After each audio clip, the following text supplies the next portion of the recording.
20 ans déjà que Jean-Yann a tiré sa révérence. Des années 50 à 80, l'acteur et réalisateur chansonnier de talent a manié l'humour noir et caustique avec une indéniable virtuosité.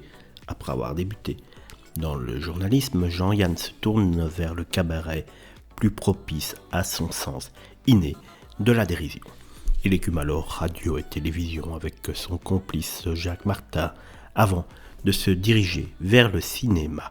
Devant et derrière la caméra, il fait hurler l'hexagone de rire avec des longs métrages irrévérencieux devenus cultes comme Tout le monde il est beau, tout le monde il est gentil ou 2 heures moins le quart avant Jésus-Christ. Mais son talent ne le cantonne pas à la gaudriole, il met son regard mélancolique et son air impénétrable et taciturne au service de Claude Chabrol. Il interprète pour lui 2 assassins qui marquent l'histoire du cinéma français dans Que la bête meurt et Le boucher. Papa d'un garçon prénommé Thomas, né de ses amours avec Sophie Garel, le comédien renoue avec la paternité sur le tard lorsque Christiane Fugen von Babenhausen, fille d'un aristocrate allemand et d'une brahmane indienne, donne naissance à Jean-Christophe en 91. Le comédien est alors âgé de 58 ans. Il faut faire des enfants quand on est vieux, parce qu'on les emmerde pas longtemps, dira-t-il avec cet humour grinçant qui le caractérise au sujet de cette paternité tardive.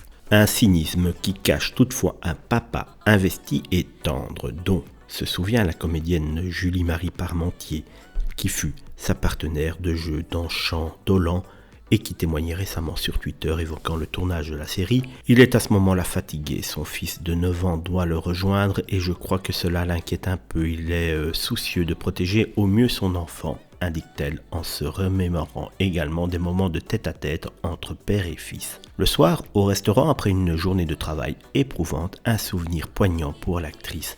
1 an après la diffusion du feuilleton, Jean-Yann s'éteint victime d'une crise cardiaque et la vie de Jean-Christophe va s'en trouver bouleversée. Le fisc gèle tous les revenus de l'acteur. Il faut vendre la maison de Morsin où Jean-Yann avait fait planter 400 arbres pour qu'à l'âge adulte, son fils possède une forêt. Christiane s'avère incapable de subvenir seule aux besoins de son enfant et décide de le confier à la DAS. Elle ne le récupérera jamais et s'éteint alors que le garçon vient d'atteindre sa majorité. Jean-Christophe, lui, n'a pas écouté les préceptes de son papa. Il a accueilli une petite fille prénommée Lova en 2014, une entorse que, sans nul doute, son pounet lui aura pardonné. Aujourd'hui, Jean-Yann reste dans les mémoires comme un artiste au franc-parler décapant et à l'humour corrosif. Sa filmographie et ses performances sur scène ont marqué le paysage culturel français, laissant une empreinte indélébile dans le cœur des spectateurs. Son héritage se poursuit à travers ses enfants qui portent en eux l'amour et le souvenir d'un père à la fois cynique et aimant, que ce soit Thomas, Jean-Christophe ou Lova.